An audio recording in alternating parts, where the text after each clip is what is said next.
Hi, guys. I'm here with Melissa Harrell. She's a licensed therapist, and she's going to be talking about um, how to deal with COVID-19, how we can deal mentally with COVID-19. So, Melissa, tell us a little bit about yourself first. Sure. So, Melissa, thanks for having me on today. Nothing like the Melissa and Melissa tag teaming together, right? Always good Right. time.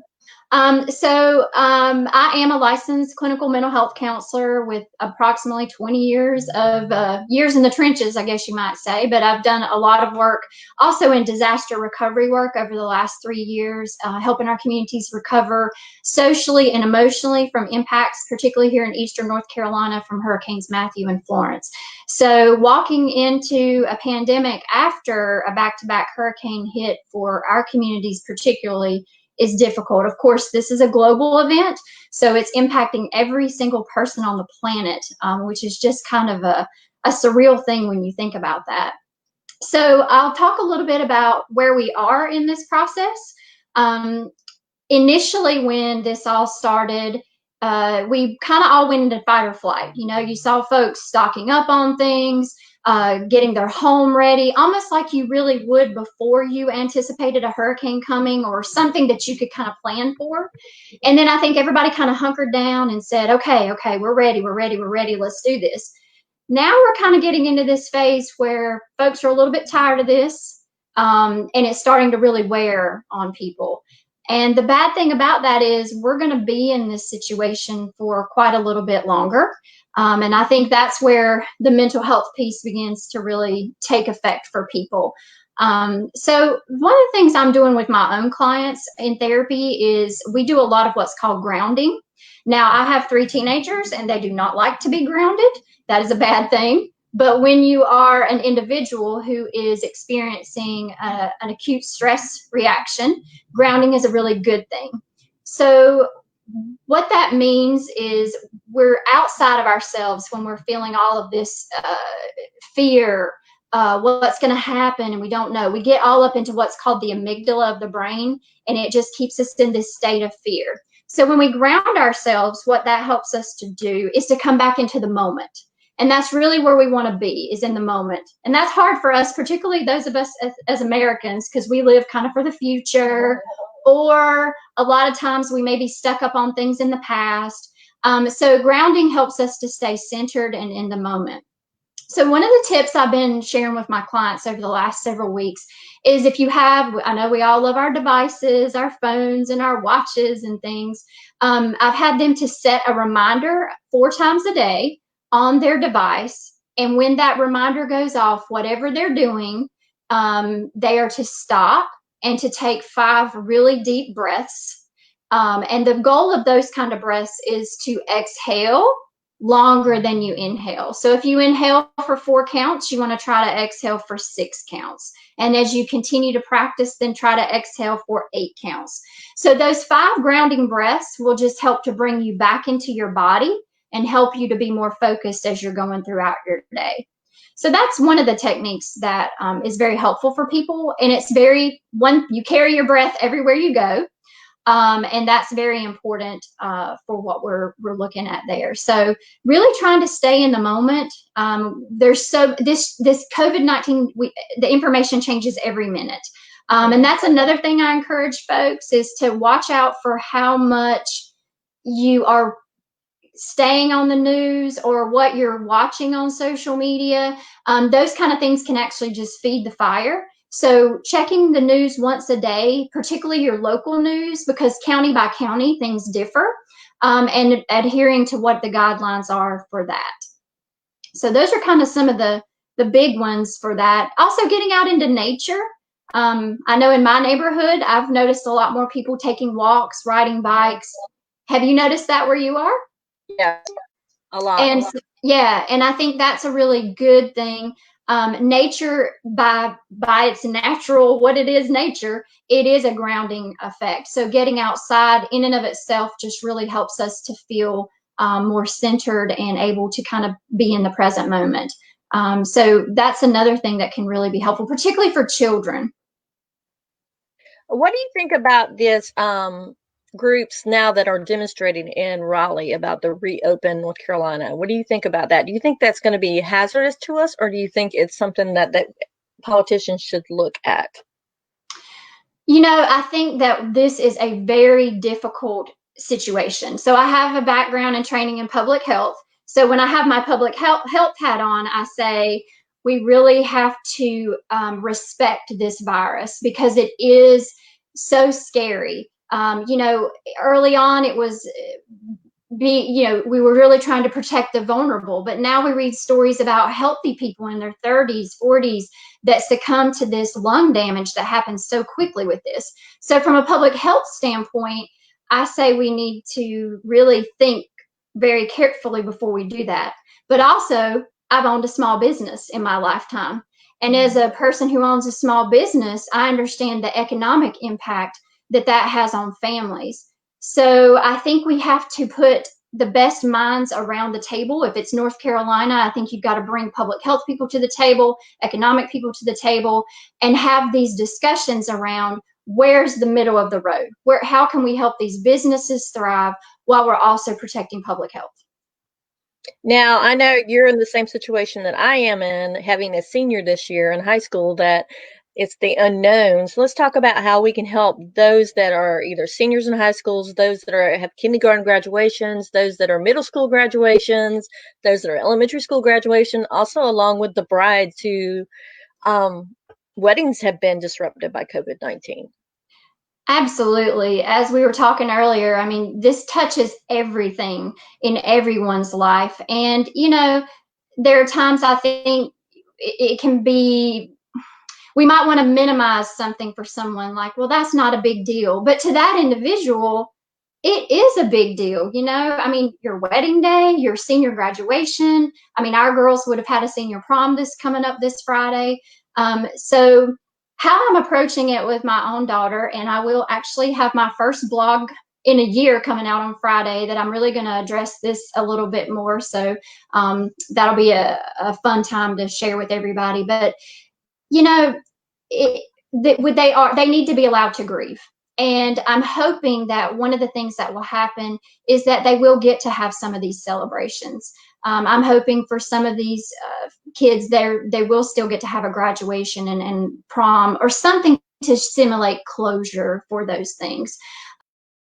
One of the best things that we can do right now for our young people, as far as the children that are missing some of these moments, this is an incredible opportunity for us as parents to share with them that life is going to bring a lot of challenges. We tend to, as parents, I know as a mom myself, we want to shield our children from hurts and disappointments. But also from a therapist perspective, resiliency is built off of learning to cope with challenges. And as a therapist over the last 10 years, particularly, I see a lot of 20-somethings come in my office and they just really don't have any coping skills because they've never had to really deal with challenges. And so, do I wish that our daughters were in this situation? Absolutely not. But I think when we get confronted with these things that we can't change and we can't control, we as parents have the opportunity to frame this in a way that they take something into life and say, you know what? Just like what happened my senior year, life won't always go the way I plan it. But if I have a flexible mindset, I can get through this. So, are there practical tips though that we can do with our kids, maybe to help get their mind off of it? Is there anything that you suggest to do? Yeah, I think that this is a time to, for example, I'll use my daughter as an example. She is an artist. She loves to paint, she loves to draw. And, they've been so busy with school and academics that honestly, those things were collecting dust in her room. And so I've encouraged her, and she on her own has spent a lot of time in her artwork. And so I think if your child has something that they either have not had time to do in a while, encourage them to pick that up, or possibly some of these kids, I might have been one of those people, didn't really have a hobby, so to speak. And so now's the time to encourage them to learn to do things that they want to do for their own interest. and encourage them to explore some things. I also know we were talking before we came on about what our kids want to do in life, and they just don't get a lot of opportunities in school to do career exploration. So Mm-hmm. this is a fantastic time, I think, to look around online, see if you can connect with people who are at home that do the career you might be interested in. Just some ways to explore those things, I think, can be a good use of their time and help kind of keep their mind settled on there is a bright future ahead. This is just a pause in the action. Yeah. What about those brides and the grooms actually too? Because I know people kind of tend to leave the grooms out of the picture because That's normally it's true. all about the bride's day. But what would you suggest for them? What should they do to help kind of relieve the stress? Because I know it's got to be stressful having to replan another wedding. Because I know when Maddie got married, my oldest, it was like crazy time, and I was Yeah, planning a wedding from across country. So exactly.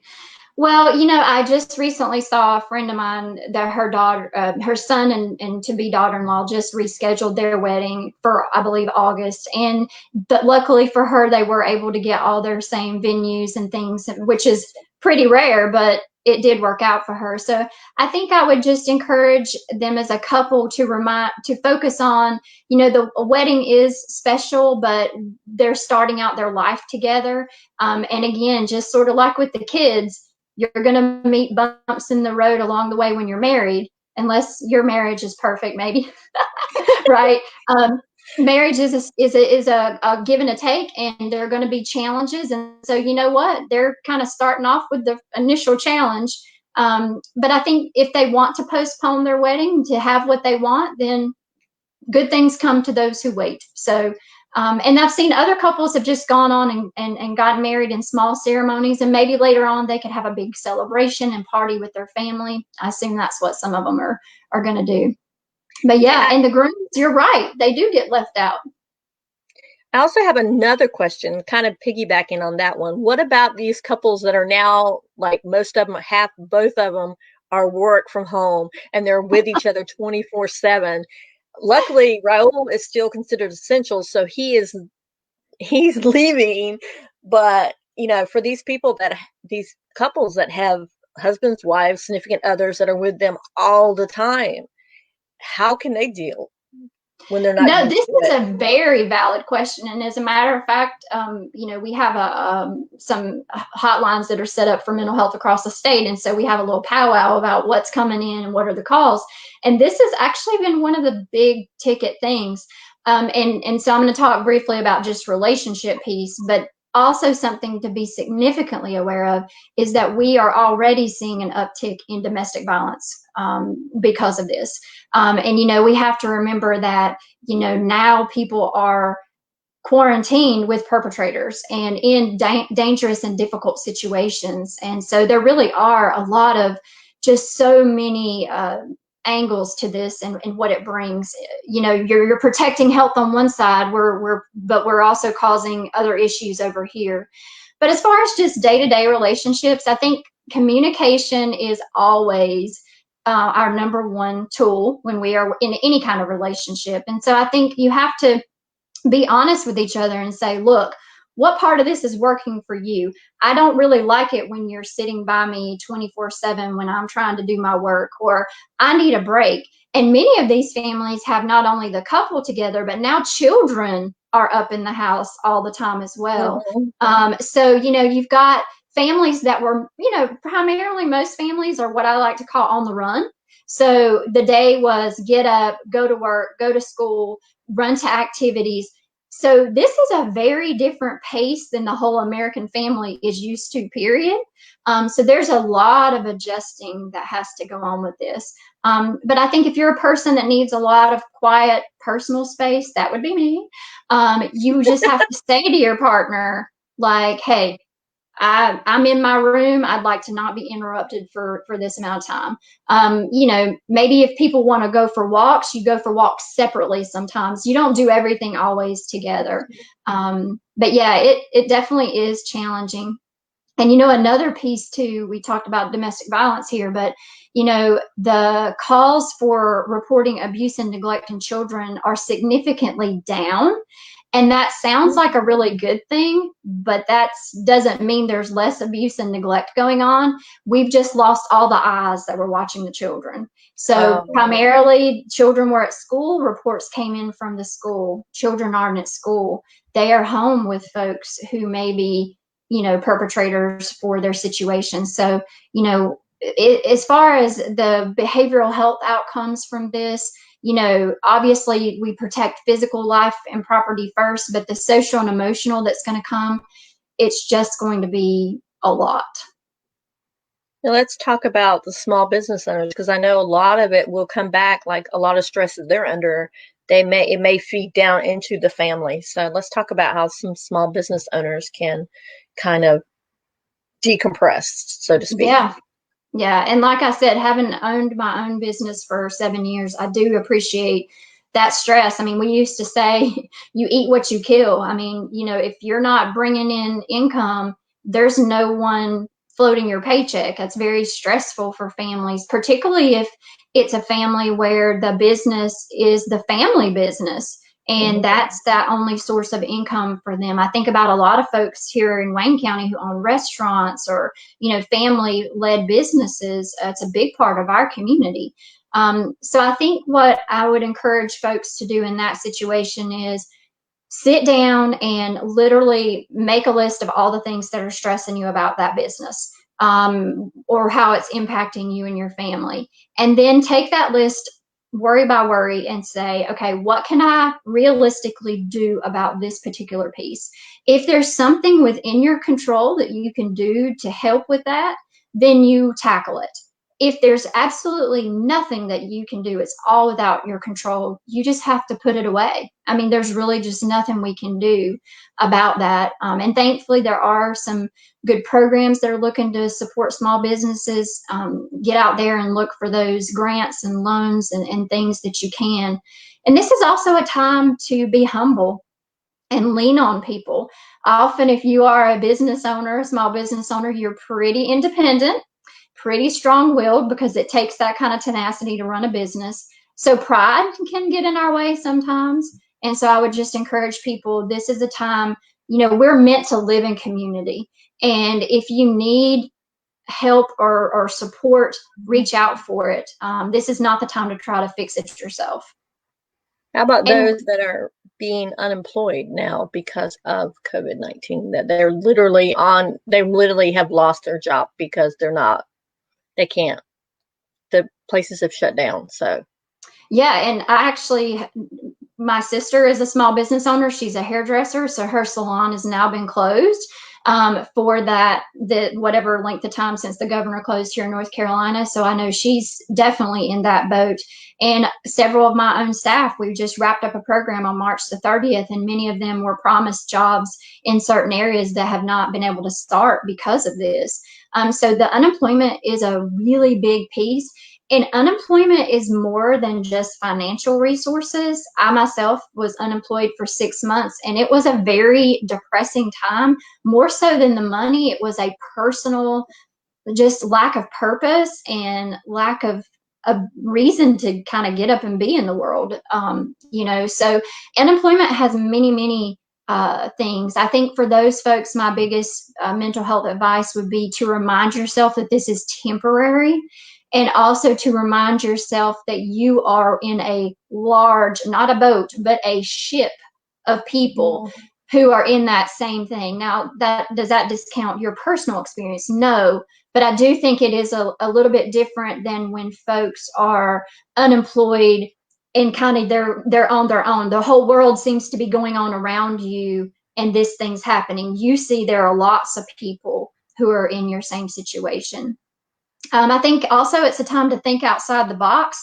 Hey, I have friends that are nurses that are furloughed. I mean, for goodness sakes. I mean, so maybe this is a time, hey, I'm going to pick up this side hustle over here doing some telemarketing at home. It's not really my dream come true, but it'll pay the bills, right? Until I can get back to what I want to do. yeah, like my side hustle right now is coming on Facebook Lives. I was actually in a challenge, and I'm actually going to have the lady on tomorrow at 7, Cami Kennedy, and she's going to talk about the challenge and how it got me out of my comfort zone. But I've learned that Ooh. different talents are coming up. So, you and I have talked about this, about how we all need to come out with our different talents. And maybe that's what during this time we can all kind of discover new things that we love or new passions that we forgot about. Like you were talking about your kids um, loving being an artist and being able Yeah. to paint now, whereas before it was always school, school, school, school, school.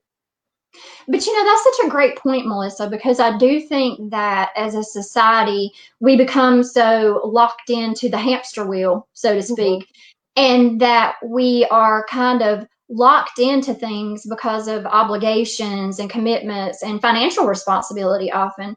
And I think this pause that we're all in is a great opportunity for people to say, do I want to go back to exactly how things were before? Like we talked about, resiliency is not acknowledging that we like this. We don't have to like it, Mm-hmm. but where is the opportunity in this to change and to grow? And so, there may be people that walk away from this and say, man, that really was awful, and we certainly would not have wanted people to die, obviously. But are people going to be able to make some different choices? Some will. As a behavioral therapist, the odds are that most people are going to just click, click, click, click, click back into what they were doing.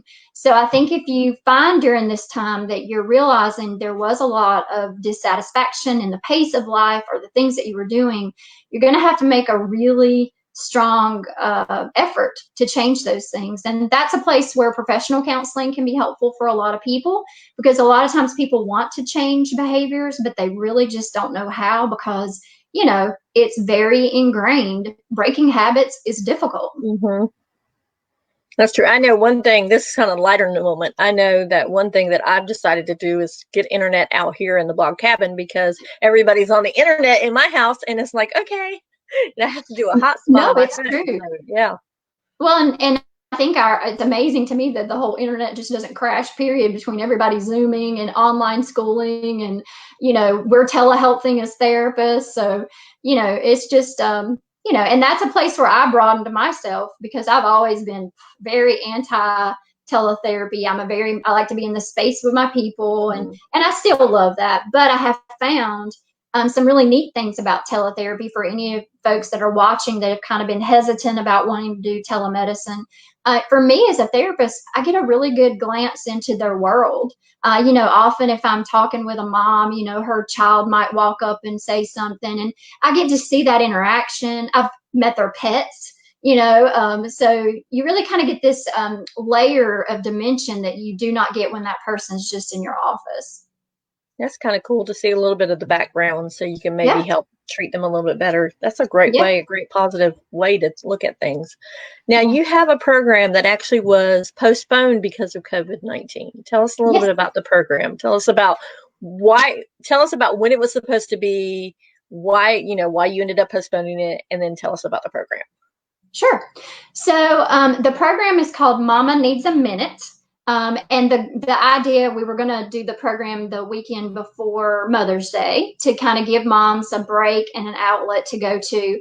So even though it says Mama Needs a Minute, it really is targeting all women in general, because whether you have birthed your own children, you've served as an aunt, as a mentor, a lot of women are in their grandmothering years, even dog moms can be a part of Mama Needs a Minute, right? So, what I was planning on addressing, and we are hoping to roll that back out in the fall, or once we can be together safely again, really going to be talking a lot about what I was talking about earlier in the session with you here today. And that is, how do we as women keep ourselves calm and grounded, and really feel joy in our lives? Because as mothers and as women, we are caregivers, we are nurturers, we are pulled from multiple different directions. Some of us are chasing ambitions and careers and trying to balance all these things out. It just can be overwhelming. So the program would actually help walk you through some actual mindfulness techniques, some meditations. And the event would also, this one is actually from a Christian perspective. And so we would include some scriptures and some supportive things that go with that. My whole point for kind of wanting to do that was actually as a fundraiser for Unearth Hope. which Unearth Hope is a new nonprofit that I'm very proud to be a founding board member of. And the goal of Unearth Hope is to empower women and children's health in Guatemala, so that they can, learn to walk out of poverty and live more empowered lives. I've loved my global health work. I've been doing this since 2012, but in Guatemala since 2017. We go in, we pop up a clinic, but we also do eyeglasses. It's so amazing to see, particularly women who are in their 40s and 50s, who, we're all starting to go, oh, near, far with our vision. And once they're able to give them glasses, these women make their living off of needlepoint work and cloth design. And if you can't see, you can't sew, you can't make a living. So to watch a dollar pair of glasses from the Dollar Tree transform a woman's life and her ability to make an income is just so powerful. And taking children into clinics, the parasites, intestinal worms, are a big issue for children. And twice a year, you can give these kids a pill and they are parasite free. And that means they're more healthy. They can focus in school. More children die in the world from diarrheal disease than anything else. And it's so preventable. It's just mind blowing. So we do a lot of health education. The Days for Girls kits, which are menstrual cycle reusable kits that the women can wash and reuse, which helps girls stay in school, helps women work. So I could just go on and on. But the profits from Unearth Hope, from the Mama Needs a Minute, will go to support the work that we do in Guatemala. And do you have a date for that at the moment, or you're just waiting? No, but we'll let you know as soon as we get it. And now that you talked about Guatemala, talk about how COVID-19, since you're also public health was one of your degrees in, talk about how it's affecting these the underworld countries, the countries that are underprivileged. Talk about that. So, I think what has been very a part of the nervousness and the very panic, for lack of a better word, in the U.S. is that, our medical system generally can handle whatever you bring it. We can do some pretty advanced things in our medical world here. And so to think that we as a country with such rich resources of medical knowledge and supplies and equipment, we're going to be overwhelmed by a medical question, that then you have to say to yourself, what are people in developing nations doing to combat this? So, for example, the areas that I'll use Guatemala as an example, they do have hospitals. But when you go to the hospital in Guatemala, your family member, the doctor will come in your room, would tell you what kind of medicine or IV or what you need. Your family member walks across the street and purchases those items from a pharmacy and brings it back over to the hospital. You also have to come to the hospital with your own towel, washcloth, whatever personal items you need. So it's very different, obviously. And that just, even the resources to pay for medical care is not there. So when you have access, whether there's even any access to care, then you have a lack of money and resources to fund for these. And also, look at what we're seeing here with COVID-19 and how important hygiene is. Basic hygiene. The number one preventative measure is washing your hands for 20 plus seconds with soap and water. Basic hygiene is broken down in many of these places already. Women walk miles to get dirty water to bring to your family to use as it is. So when you already have a breakdown in hygiene, you're going to spread something quicker. One of my big concerns in developing countries would be refugee camps. They're going to be very similar to how quickly we see COVID-19 spread in a prison. So you already have people who are immunocompromised because they're not eating nutritious foods. They're already displaced from a home. They're living in close proximity to one another. That's definitely an issue. And in Guatemala and other Latin American countries, they recently had an outbreak of dengue fever. So that's caused a lot of health destruction and also a wear and tear on the already infrastructure, what little infrastructure they had for health at the time. So yes, like I said earlier, I'm not minimizing what we're facing here in the US. I would never say that to a family that just buried a family member of COVID-19. It's very much, it could touch any of our families, and we do have to be careful about it.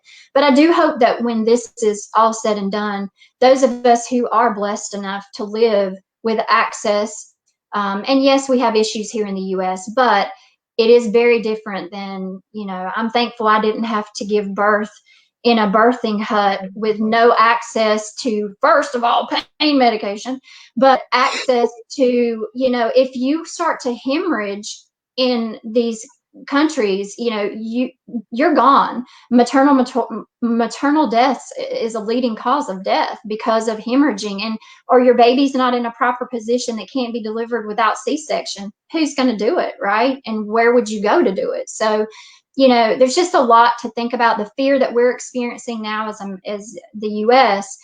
is experienced every day in countries where outbreaks occur frequently. Thousands of people died last year from the measles. I mean, that stuff runs like wildfire through various areas. So I hope that we'll remember, what we have and be willing to give back to others who are in more dire situations. Now, you touched on it in that last comment about funerals. How to help people that are grieving during this time because they're not able to have the funerals like theirs to help with the grief. How about that? How do we do that? Yeah. So, this has been a real personal issue for me. I've had one good friend that's father passed away during this time, and another friend who lost her father-in-law. And, as a grief counselor, that funeral is very important because it signifies this, very final part of this. And also for the family members, the hugs and the touches, the actual physical contact is so important in the grieving process. One thing I share with people about grief, if I go out and do presentations on grief for folks, one thing I like to do if I have someone who loses someone close to them, I will buy 12 cards, one for each month, and go ahead and address them and put them in a place where I'll remember to send that person a card every single month. Because there's a lot of people there initially when people die. Mm-hmm. But what happens when it's been 3 months, 4 months, 8 months, and that person lost their spouse, a significant grandparent, something very important. So one thing we can do is check in with people. It means a lot just to get a text. Hey, thinking about you. How's it going? And I know a lot of times in grief, people say, well, I just don't know what to say. Well, the worst thing that you can say is nothing, because that means that the person has no one there to support them. No one who is grieving is looking for you to fix it, because you can't, whether they're grieving for a person or a personal loss in their life. But there's a lot to be said for being present for people. And while we can't be present necessarily in the same physical space because of social distancing, FaceTime them, text them, send them a card, just so they know that they're not alone. And maybe if you something special, you have a significant way for them to remember their person, that can be a great outlet as well. I know when my dad died, it wasn't during COVID-19 because it was in 2015. I got my mom a little heart, and she wears it all the time now with his initials, and it was like in memory of and his name on the back, and she wears it all the time. It's something that was close to her. So, actually, so funny. I was actually just getting ready to say that, sometimes if it's a person like for you and your mother, or when my friend's father passed, the mother was very special to me, and I sent her a prayer bracelet that she could wear to remind her that people were praying for her. So, there's a lot of ways that we can lend support to people. I mean, I remember when my father died, I was actually teaching at Protestant preschool, and one of the mothers just sent me a very simple photo album, like a small little photo album, and just a little sweet note about she hoped I would fill it with pictures of wonderful memories. Think about it. That was 25 years ago. Ooh, almost. And I remember, and I remember that. So people remember significant it doesn't have to be expensive. I guess that's what I'm trying to say. It's literally, truly is the thought that counts. Yeah, I will tell you, I'm going to tell my audience that Melissa is amazing. She actually was the counselor at my daughter, Maddie, who's now 25. Maddie's going to kill me for saying this. So old. When Maddie was in kindergarten, and we had problems with my husband's visa with his immigration, so he had to go back to Mexico. Melissa would meet me every day at the door and take Maddie off of me, kicking and screaming, so that she could, you know, so because Maddie was scared I was going to leave when I was out of her sight, and she would walk her to class, and she would call me and tell me she's okay, she's fine, because Mama's heart was hurting too, and we had a little Yeah. sister over here crying because Michaela wasn't in kindergarten yet. But Right. you know what you're talking about as far as being a therapist and a counselor, and you're an amazing counselor. Oh, thank you. Well, it was easy to pick up that little cutie when she was crying because she was so cute. And And she she didn't still does cry very little. long after you left, too, by the way. Yeah. I knew that. I knew it. Don't they always have something like Rattling your that? chain, right? Yeah. So Um, tell people where we can find you. People can log on to my website at www.rcc4u.com, and that stands for Resiliency Counseling and Consulting. So they can go on my website and look around. I have blogs on there from the past that they can read. Almost all my blogs relate to mental health and mental wellness, how you can take care of yourself. And also there are tabs on there for trainings and speaking engagements. So if people are in agencies, I know I just had a reach out this morning from an agency that wants me to do a virtual training for them on how their staff can be more resilient as they come back into the workforce after being out. Some of them are very concerned about, how do you re-enter this space when you're still a little bit iffy about what's going on. And like I said, I'll have a new blog coming out Friday, and look forward to sharing that with everyone on Are you Friday. still on Facebook as well? Yes, I am. Yes. So what are you on Facebook? It's RCC for you. RCC. Yep. Okay. All right. Thank you so much, Melissa, for spending Yeah. this time with us today and talking. Thank you I'm for having me. It sure was a lot of as fun. I'm sure as people hop on, because we only had a couple hop on, I'm trying different times to see that I'm sure they're going to have questions. And I'm going to actually put your link to your site in the Sure. comments so that people can know, or put it up there in the top so people can come visit you.